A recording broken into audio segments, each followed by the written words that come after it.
इसी बिना पर प्रयागराज में कत्ल करने के बाद एसटीएफ को लखनऊ में ही उलझाए रखने के लिए एक झूठी थ्योरी गढ़ी गई। वो जांच को पूरी तरह से डाइवर्ट कर देना चाहता था।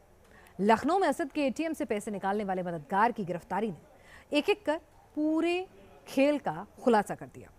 यूं तो असद मारा जा चुका है एनकाउंटर में, मगर उसके सॉलिड प्लान ने सुरक्षा एजेंसियों को भी हैरत में डाल दिया।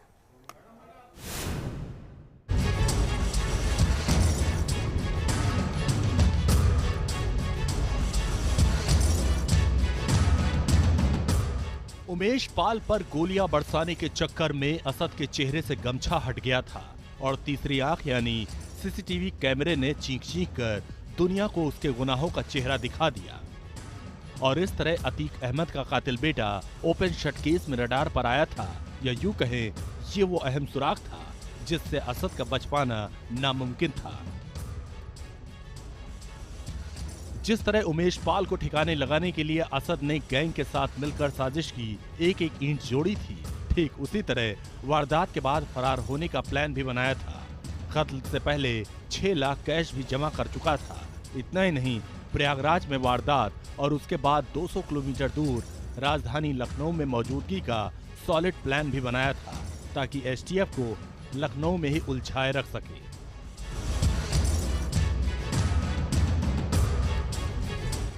किसी थ्रिलर फिल्म की तरह असद ने बमबाज गुड्डू मुस्लिम के साथ मिलकर एक झूठी थ्योरी बनाई थी और लखनऊ में पूरा खेल प्लांट किया था।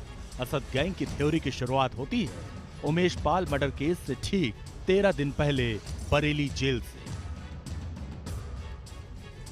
11 फरवरी को बरेली जेल में बंद अपने चाचा अशरफ से मिलने असद गया था।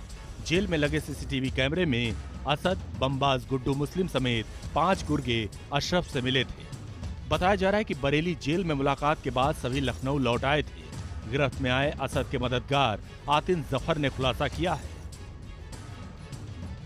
कि हत्याकांड से पहले लखनऊ में असद ने 6 लाख रुपए निकाले थे। लखनऊ में कुछ रकम उसने नकदी में खर्च की थी, बाकी कैश असद अपने साथ ले गया था। असद अपना डेबिट कार्ड और फोन आतिन के पास छोड़ गया था।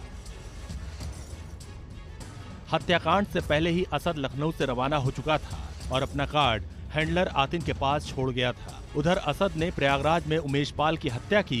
इधर कत्ल के कुछ घंटे बाद हैंडलर आतिन ने असद के डेबिट कार्ड से लखनऊ के एक एटीएम में ट्रांजैक्शन किया। असद की तलाश में जुटी एसटीएफ को असद लखनऊ में होने का क्लू देना चाहता था और खुद के लिए सेफ पैसेज बनाने की फिराक में था, मगर एटीएम ने सारे खेल पर पानी फेर दिया। प्रयागराज उमेश पाल हत्याकांड में असद को पूरी तरह से बचाने की तैयारी अतीक ने पहले ही कर रखी थी। लिहाजा असद जब उमेश पाल हत्याकांड को अंजाम दे रहा था, ठीक उसी समय राजधानी लखनऊ के एक एटीएम से रुपए निकाले जा रहे थे, जिससे कि पूरी जांच की कार्रवाई लखनऊ की तरफ सेंट्रिक हो जाए। असद चाहता था कि जब हत्याकांड में उसका नाम आए तो अदालत में मोबाइल और एटीएम के इन्हीं इलेक्ट्रॉनिक एविडेंस का इस्तेमाल कर लखनऊ में अपनी मौजूदगी साबित कर सके। शातिर तरीके से असद ने लखनऊ में पूरा जाल बिछाया था। लखनऊ में गिरफ्तार आतिन जफर ने कबूल किया कि असद के बैंक अकाउंट में सिर्फ 20,000 रुपए बचे थे। असद ने ही उसे फोन छिपाने को कहा था। आतिन जफर की गिरफ्तारी और पेमेंट हिस्ट्री के बाद ये पता लगाया जा रहा है कि असद ने या उसके दोस्त ने कितने रुपए कब और कहां से निकाले। इसकी भी जानकारी मिल सकेगी कि ये रुपए कहां खर्च किए गए। दरअसल ये भी आशंका जताई जा रही है कि उमेश पाल हत्याकांड से पहले जो आईफोन खरीदे गए वो असद ने ही खरीदे हों। असद का एनकाउंटर हो चुका है, उसका मददगार दोस्त आतिन जफर भी एसटीएफ के शिकंजे में है और अब जांच जैसे जैसे आगे बढ़ेगी, राजधानी लखनऊ में अतीक के कातिल बेटे के गैंग के और भी चेहरे धरे जाएंगे। कहां पर इन रुपयों को खर्च किए गए, इन तमाम सवालों के जवाब पुलिस तलाश रही है। वीडियो जर्नलिस्ट दीपक के साथ शुभम पांडे, न्यूज़ नेशन, लखनऊ।